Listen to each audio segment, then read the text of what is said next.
So what the heck are we doing here, Lanny? Baking no-bake cookies? I'm in the middle of a video explaining why sugar isn't an ionic compound, and I thought a fun way of doing that would be to bake cookies.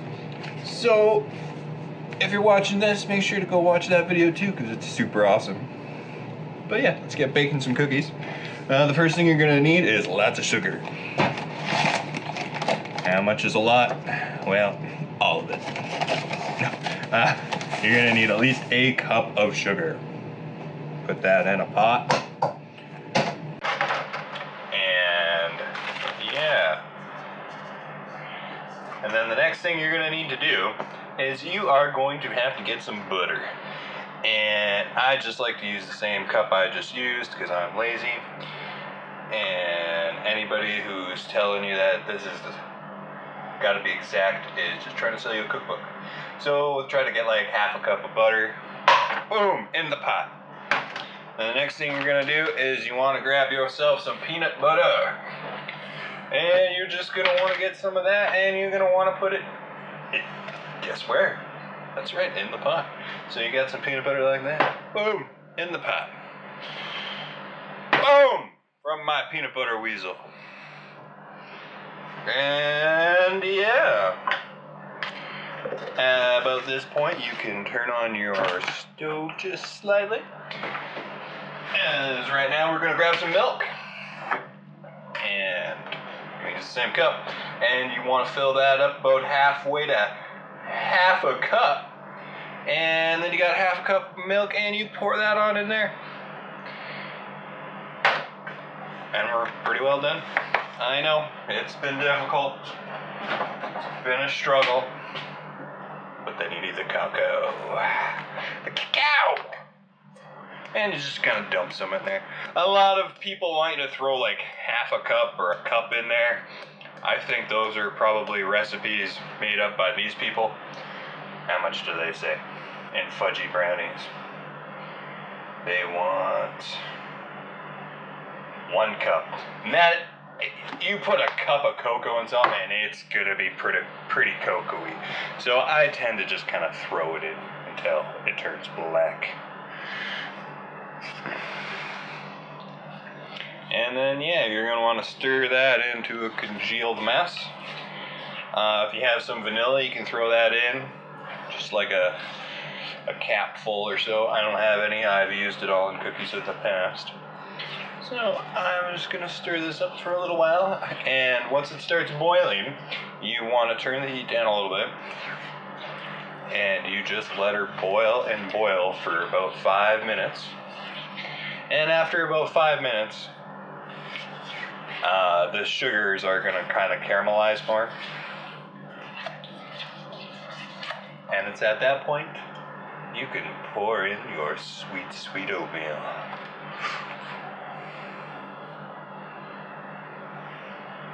Because the only thing that makes oatmeal taste good is tons of chocolate and butter. Chocolate and butter. Not an apple. Apples are stupid. You don't need an apple. Why is that over here? Next to our chocolate and butter. Oh yeah. And yeah, simple as that.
Yeah, make sure to stir it constantly.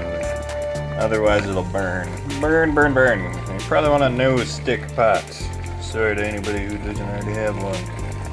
You should have watched the whole video. That's on you.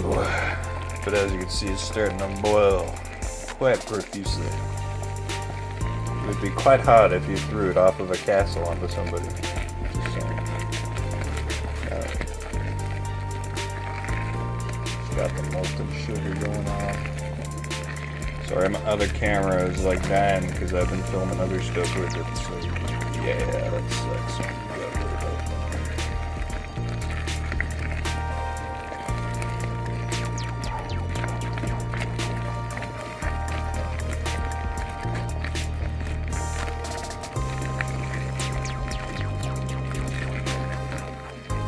As you can see, it's been a couple minutes and it is getting thick.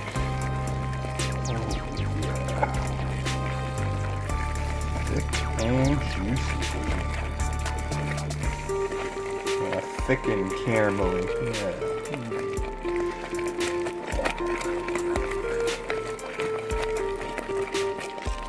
Get in there for a tighter shot.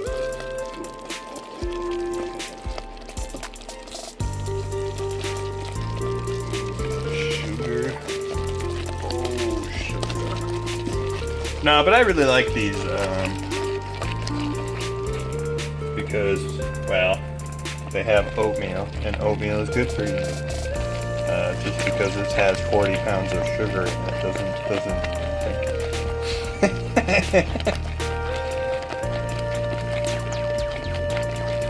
So it's about this point, you pretty well want to turn the stove off, and you want to open up your camera angle so your viewing public can see you. Shake your oats, them open. I kid, we like to have fun here. And you want to put about 1 cup, 2 cups, and I like to do about 2.5 and see how it goes. Depending on how much I put in due to my propensity to just make it up as I go. Oh yeah. On camera. What can I say? I'm a rebel. And just stir it, baby.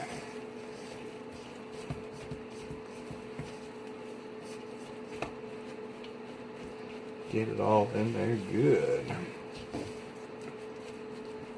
Stir it. Oh yeah, squish it in there. I think we're gonna need a little bit more. A little bit more oats, baby. Oh yeah, about another 1/2 cup. So we went with 3 cups of oats for this batch.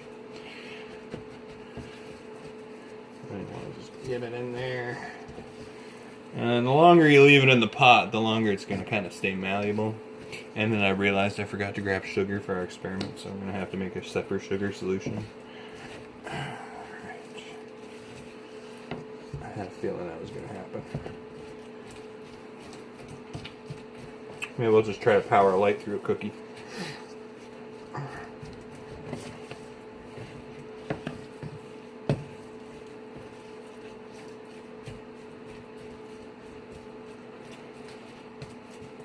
Bada boom, baby. And then I'm real lazy, so I just like to take a spoonful, plop, and that's it, baby. You got yourself a cookie. Well, maybe that's a little big. Boom. The smaller they are, the faster they'll cool. AKA, the faster you can eat them. You're gonna want to let them sit for at least 5 minutes, but you know, the longer they sit, the harder they're gonna get. Oh yeah, look at that. Boom! Boom from our cookie weasel. Boom, cookie weasel. Boom, cookie weasel.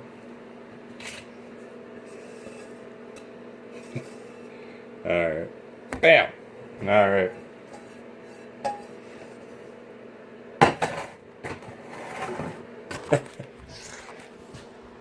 Okay, everything's off. Okay, we're good. The moment we've all been waiting for, I'm sure. Can a cookie power a light bulb?